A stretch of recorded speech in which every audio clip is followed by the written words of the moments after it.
Vous imaginez même pas à quel point je suis content de vous faire cette vidéo aujourd'hui en Corée. Ah non, là j'en pouvais plus. On a eu le pire été possible depuis très longtemps. Genre, on a eu près de 50 jours de pluie consécutifs. J'ai pas vu le soleil de tout l'été. Là, il ressort à peine. C'est la première fois que je vois les rayons de soleil qui arrivent dans mon appartement depuis le début de l'été, juillet, août. Pas de soleil, rien, pluie, pluie, pluie, pluie, pluie. En été en Corée, il y a toujours une période pluvieuse, une période de mousson qui dure en général 2 semaines, voire 3 semaines. Mais rarement aussi longtemps. Là, ça a battu des records depuis des dizaines d'années. Ouais, c'est n'importe quoi la météo là.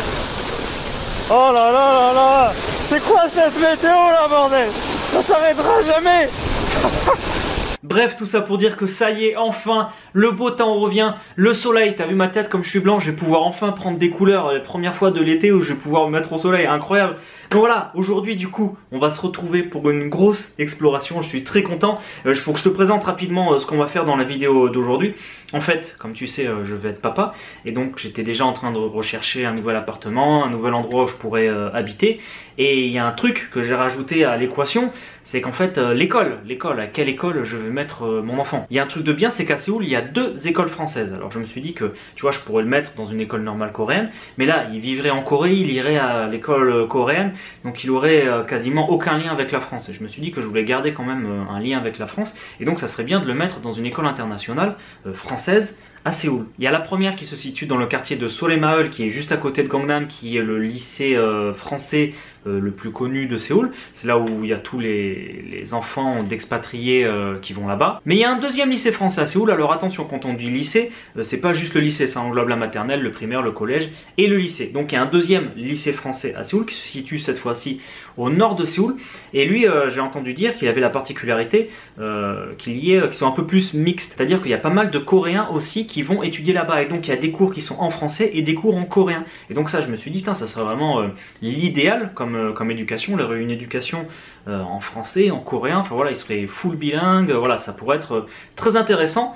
Et pour lui, alors par contre je connais pas du tout le quartier de ce deuxième lycée, donc ce qu'on va faire, on va faire ensemble une exploration, on va prendre le vélo là, ça fait longtemps putain, on va partir en exploration jusqu'à ce lycée, comme ça on va voir un petit peu la route pour y aller, et on va explorer un petit peu le quartier qui est autour, puisque ce lycée il est un peu perdu au bord de la montagne, donc on va voir un petit peu voilà, si le quartier est sympa, tout ça, donc on va découvrir ça ensemble. On file sur le vélo et c'est parti pour une nouvelle vidéo d'exploration que ça avait beaucoup manqué à la chaîne, et vive les explorations. Allez, c'est parti, on y va. Vous imaginez même pas à quel point je suis content, à quel point ça fait plaisir qu'il refasse beau déjà, et aussi de reprendre la caméra en extérieur pour de l'exploration.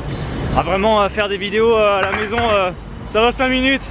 Mais ouais, oh là là, je suis trop content, Voilà, en plus là il fait pas trop chaud, donc voilà, on est parti pour une belle exploration, c'est parti vers l'infini.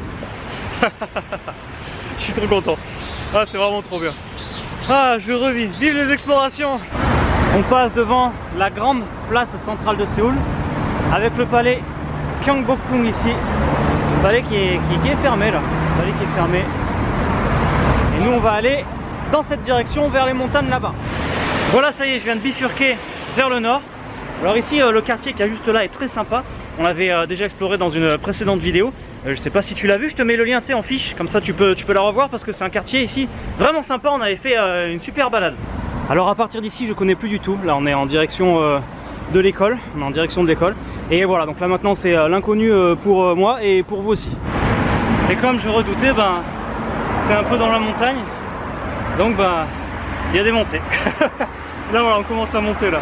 Aïe aïe aïe. Là je passe un long tunnel. Ça marque un petit peu la frontière entre Séoul, le centre tu vois, et le nord de Séoul. Allez tiens, et pour ceux qui ont vu Parasite, ici à la sortie du tunnel, on a un spot qu'il y a eu dans le film là, c'est ces escaliers. Ici, je me rappelle plus trop. Donc ici on devrait arriver dans une partie un peu plus chic de Séoul. Pour le moment c'est mignon, c'est calme. T'as vu, il n'y a pas beaucoup de circulation. Ah, on se rapproche des montagnes. Là, on va arriver sur une petite rivière que je vais longer. Ça va être bien. Oh, c'est trop mignon les maisons par là-bas. Là. Allez, attends, je vais traverser. Me voilà au bord de la rivière. Oh, ça a l'air d'être une dinguerie par ici. Il y a l'air d'avoir de très belles maisons. Waouh, trop trop beau. Regarde les maisons là, les appartements au bord de la rivière est juste là. Et là pareil, des appartements, jolie vue, au milieu de la montagne et des arbres. Très jolie cette petite rivière. Là, il y a quelqu'un qui est au milieu là-bas, là, je sais pas ce qu'il fait. Donc on peut descendre, se balader dans la rivière, c'est cool. Là il y a des vieilles habitations, celle-là elle est abandonnée d'ailleurs. Et bon, on va passer dans la petite rue vite fait. Parce que là c'est typiquement, là je suis assez près du lycée. Donc là c'est typiquement l'endroit où on pourrait prendre quelque chose. Bon là c'est assez vieux, hein, c'est vraiment... Bon, je vais peut-être pas habiter dans une vieille maison comme ça. Où est-ce que je suis tombé? Voilà, petit quartier. Là t'as un café. Ouais, ça me plaît. Ambiance très calme ici. Voilà, on est bientôt arrivé. Je vais retourner sur l'axe principal. Le quartier avec les maisons c'était pas mal, c'est joli, mais j'aimerais bien un petit coin animé comme j'ai actuellement dans mon quartier là, avec des cafés, des restaurants où tu peux sortir facilement. Et je sais pas par où c'est par là du coup. Ou alors si t'es à vélo et que t'habites là-haut, je te dis pas t'es content.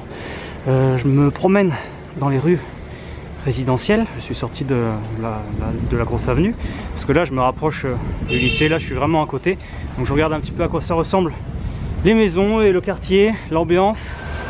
Voilà, je suis dans la rue du lycée et là ça devait être devant. Là il y a vraiment des appartements trop jolis, c'est vraiment trop joli, ça doit vraiment pas être donné par ici. Oh ça y est, c'est lui, lycée international Xavier. Le lycée il est là et le cadre est vraiment bien, c'est vraiment calme par ici, au bord de la montagne. Le quartier par ici c'est vraiment pas mal, c'est des belles maisons, c'est calme. Après forcément si on habite par ici il faut une voiture puisqu'on est assez loin des stations de métro, à moins de se déplacer essentiellement en bus ou quoi machin. Donc de toute façon bah voilà, je vais être amené à acheter une voiture, mais si on peut quand même se déplacer plus facilement et pas être obligé de la prendre tout le temps, ça peut être bien. Et donc là ce que je vais faire c'est que je vais rejoindre les stations de métro les plus proches d'ici, qui devraient être pas très loin à vélo, une dizaine de minutes, de façon à voir si par là-bas peut-être il y aura des quartiers plus animés avec des cafés, des restaurants, parce que ça aussi je veux pouvoir quand je descends de la maison avoir accès à des cafés et des restaurants et pas forcément être obligé de prendre un moyen de transport pour arriver dans un quartier sympa. Donc voilà, là on va aller tout de suite aux stations de métro les plus proches d'ici, voir à quoi ça ressemble. Mais avant ça, petite pause, je vais profiter d'être au bord de la rivière, je vais en profiter un petit peu. Parce que là il commence à faire bien chaud, hein. T'as le soleil qui sort là, on est midi passé. Donc ouais, petite pause pour te parler de l'importance de parler plusieurs langues. Je me suis rendu compte à quel point c'était essentiel après avoir commencé à voyager en fait. Et si toi tu es en train d'apprendre une nouvelle langue ou que tu aimerais te lancer dans l'apprentissage d'une nouvelle langue, quoi de mieux que l'outil Rosetta Stone. Alors attention, c'est pas parce que tu télécharges Rosetta Stone que le mois prochain ça y est tu vas être bilingue, tu sauras parler une nouvelle langue ou quoi. Mais c'est un très bon outil complémentaire qui va t'aider dans ton apprentissage.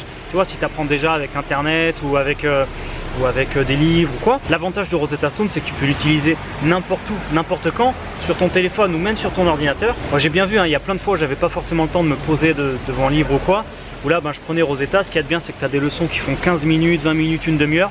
Et voilà, ça te permet de faire un petit break où tu continues ton apprentissage régulier. Le gros point fort de Rosetta c'est qu'ils utilisent en fait une méthode d'apprentissage très intuitive où ils vont jamais te parler dans ta langue maternelle mais uniquement dans la langue que tu vas apprendre, puisqu'en fait ils vont connecter des mots et des phrases à des images de façon à ce que tu puisses comprendre la signification de ce que tu lis grâce à des images, un peu comme si tu étais un bébé en fait. Ils ont aussi un système de reconnaissance vocale qui te dira si ta prononciation est bonne pour les nouveaux mots ou phrases que tu apprends. Donc ouais, vraiment, si tu es chaud pour apprendre une langue, c'est un outil qui va t'aider et t'accompagner tout au long de ton apprentissage. Je te mets dans la description de cette vidéo un lien qui te permettra d'avoir une offre exclusive sur le logiciel qui te donnera accès à Rosetta pour toute la vie et toutes les langues. C'est-à-dire que si tu souscris à cette offre, tu as accès à Rosetta pour tout le temps, toute langue que tu es vivant en fait. Et toutes les langues, donc vraiment tu peux switcher à n'importe quel moment. Si tu veux apprendre japonais, français, anglais, n'importe quoi, et tu peux apprendre toutes les langues. Voilà, on se rapproche de la station Bulgwang. Et là on a tout un parc de grandes tours. Nous c'est pas ça qu'on recherche, hein. Moi je préfère habiter dans les petites villas, enfin les petits appartements qu'ils appellent petites villas ici. Voilà, tu vois les bâtiments plus bas comme ça, je trouve ça plus sympa que d'habiter dans les grandes tours comme ça. Alors paradoxalement, hein, comme je vous ai déjà expliqué, hein, les Coréens par contre pour eux c'est vraiment ces bâtiments là, ces gros bâtiments qu'ils préfèrent. Voilà, ça se discute, moi je préfère les petits. Nous voilà arrivés à la station Bulgwang et je vois que il y a normalement un petit quartier par ici Bon, pas cette rue, mais il y a un petit quartier où il devrait y avoir alors ouais, café, resto, c'est mignon ça. Et ouais, 2-3, pas mal de trucs par ici là. Rue sympa là, plein d'enseignes, plein de restaurants. Voilà, près de la station Bulgong. Ouais, c'est ça, hein, dès que tu arrives près d'une station de métro, il y a archi plein de trucs. Ouais, tu vois, on était vraiment dans la rue de la bouffe. On était à Welcome to Bulgong Street Food. Tu vois, la rue de la bouffe. Je suis fan en Corée, je vous l'ai déjà montré, mais ces parasols au feu rouge pour protéger les gens de la chaleur. Voilà. Moi, ce que je vais faire là, c'est que je vais longer la grande avenue pour passer par plusieurs stations, parce qu'on va pas voir que celle-là, on va aller voir les autres qui est autour, voir un petit peu à quoi ça ressemble par ici, parce que là on est toujours pas trop loin de l'école, là on est à 10 minutes à vélo, donc vraiment on est à côté. Voilà, si j'en trouve des trucs sympas. L'idéal, moi, ma prochaine maison, c'est d'avoir un toit terrasse là comme ça. Oh là là, j'aimerais trop. Il faut absolument que je trouve un appart avec un toit terrasse. Je m'écarte un tout petit peu de la rue principale, de la grande rue. Là regarde, il y a l'air d'avoir pas mal de maisons qui monte là sur une petite colline. J'aime bien cette rue en fait, cette rue elle est sympa. Donc on va longer ensemble cette rue, voir où ça nous mène. Et ce qui est hallucinant, c'est comme c'est calme par ici. Tiens, regarde, il y a une autre école là, je vois School Zone. C'est marrant parce que par ici, c'est vraiment notre ambiance de Séoul. C'est ça qui est de magique dans Séoul, c'est que tu changes de quartier et tu as plein d'ambiances différentes. Là j'ai pas l'impression d'être dans une ville de plus de 10 millions d'habitants, tu vois, là c'est vraiment tranquille. Allez, on va continuer par la petite rue par ici. Et regarde le kiff de ce quartier là. La maison en pierre là. Oh, je kiffe. Ah, c'est trop bien par ici. C'est calme comme ça là. La voiture old school, je sais même pas ce que c'est ce truc là. Alors là par contre, ça construit de ouf. Là il va y avoir des tours monumentales, il y en a aussi pas mal par là. On se rapproche d'une deuxième station de métro là. Là on a la station Nokbon. Nokbon, je connais pas, jamais venu là, je suis jamais venu là. Pour te montrer le degré de luxe de ces grands bâtiments, regarde l'ascenseur pour monter jusqu'au bâtiment avec la cascade. Voilà, c'est vraiment un truc de ouf. Très cher ces bâtiments là. Et moi j'aime pas, je préfère les petits bâtiments dans les petites rues, un petit peu old school, tout ça. Je trouve ça a plus de charme. J'arrive à la station Hongdae. Hongdae, je connais pas du tout par ici. Attends, je vais traverser. Voilà, grande avenue toujours là, je suis toujours sur la descente. Ça c'est un petit quartier par ici autour de la station. Là on commence à être un peu trop loin du lycée français, donc là c'est pas pour habiter, c'était juste voilà, sur le chemin retour je passe par des endroits que je connais pas. Peut-être des fois on peut découvrir des trucs de ouf comme ça. Là voilà, ça me fait découvrir d'autres portions de la ville que je connais pas encore. Ah là on arrive, on retourne près de Séoul Centre là, c'est cool. Et cette portion là, sous les arbres, très sympa. Là on est à la station Dongrimbun. Ah je tombe là, d'accord. D'accord, ça c'est une place, voilà, une place importante où il y a l'arche chez ce monsieur. Alors ça c'est la statue de Seo Jae-pil, quelqu'un qui s'est battu pour l'indépendance de la Corée toute sa vie dans les années 1900, quand la Corée était disputée entre la Russie, le Japon, tout ça. L'Amérique, bah lui il s'est battu voilà, pour l'indépendance et les droits en Corée. Et ici on a la grande arche Dongrimbun qui a été faite en 1897 pour affirmer la détermination des Coréens dans l'accomplissement de leur indépendance. Là on retourne dans mon Séoul avec ces petites rues et ces marchés traditionnels tout vieux. Et putain, je connais pas du tout ce marché là. On va passer à l'intérieur du marché, on va voir ça. C'est excellent. Regarde, le truc vraiment old school, ta mamie. Très sympa ce marché là. Il y a tout, nourriture, des chaussettes. Des vieux restos là. Oh, là, la bonne franquette en mode street food, excellent. Oh, la vendeuse de plantes et de légumes, excellent. Aïe aïe aïe, je sais pas ce qu'il fait lui, mais ça sent bon là dans tout le marché avec lui là. Oh. Et là, le pain, ça sent bon. Voilà, c'est ce que je te disais, c'est ce que j'adore dans Séoul. C'est toute cette partie où tu vas voir des grands bâtiments tout modernes et tout. Et après un marché juste en dessous des bâtiments, un marché traditionnel en mode street food avec plein de papy-mamie, super. T'as là pareil, une échoppe très mignonne ici là. Eh, vraiment top. Et là voilà, les grands buildings. J'ai roulé 2 minutes après le marché. Eh, stylé, et sur la route je passe devant un grand parc. C'est pas un palais, c'est un parc. J'ai vu le nom il y a 2 secondes. Je sais plus c'est quoi le nom. Plein milieu de Séoul, c'est gratuit, hein, c'est ouvert. Grand parc, petit palais ici là. Voilà, bon on va pas aller visiter le palais, hein, des palais vous en avez déjà vu. Mais voilà, c'est cool, je connaissais pas celui-là. Je crois pas être déjà venu. zone de verdure, de détente comme ça. Et là, on passe devant le Grand Palais, mais je suis de l'autre côté de la place, tu vois, le palais est tout là-bas. Je profite que le feu soit vert pour traverser, sinon c'est trop long. Voilà, du coup, hop là, le Grand Palais là-bas, la fameuse rivière Cheonggyecheon qui commence là au pied du palais. On va la remonter maintenant pour retourner à mon quartier. Je trouve ça toujours impressionnant d'avoir ce contraste de verdure là avec la rivière boisée et les bâtiments tout autour là. Regarde, ça fait un cadre. Tiens, regarde, un quartier sympa ici que j'ai, je crois, jamais montré en vidéo. Juste au bord de la rivière, là on est près de la station, on est près d'une station. il y a un grand quartier là qui est animé le soir, tu viens ici, plein de lumière, de restaurants, il y a des stands au milieu. En fait c'est ici que tous les businessmen sortent après le boulot, parce que tu as vu il y a plein de buildings d'office autour. Et du coup voilà, ils sortent ici le soir pour manger entre collègues ou quoi. Et là regarde toutes ces enseignes. Voilà, c'est resto, izakaya, ce que tu veux quoi, dans tous les sens. De retour dans mon quartier que j'adore vraiment. En fait là je me rends compte, plus je me promène et plus je me dis mon quartier il est vraiment trop bien en fait. Si jamais t'as pas vu la vidéo, je le présente dans une vidéo, c'est mon nouveau quartier en Corée. Je te mets pareil la petite fiche où tu peux cliquer dessus et ça te renvoie sur cette vidéo.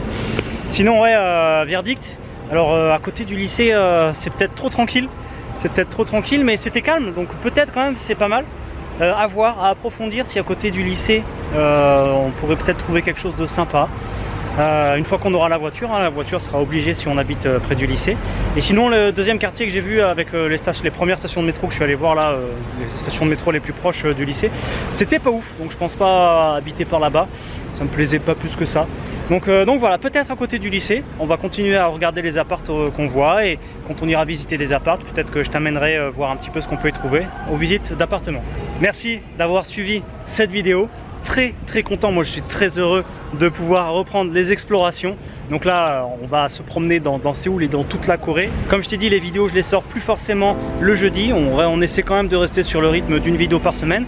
Donc pour pas louper les prochaines sorties, pense à t'abonner, oublie pas de t'abonner. Et si tu veux me soutenir, la meilleure façon de le faire c'est de rejoindre la partie membre de la chaîne. Tu sais, tu peux rejoindre la partie membre, et comme ça moi là je fais des lives réguliers toutes les semaines où voilà, on est vraiment en petit comité, c'est cool, on peut échanger, ou alors on fait des lives où on explore la ville comme ça en live, ou alors voilà, je te fais part un petit peu de tout ce qui se passe dans ma vie ou quoi, on papote tranquillement. On se retrouve la semaine prochaine pour des nouvelles explorations ou tout autre, je ne sais pas, attention, c'est surprise.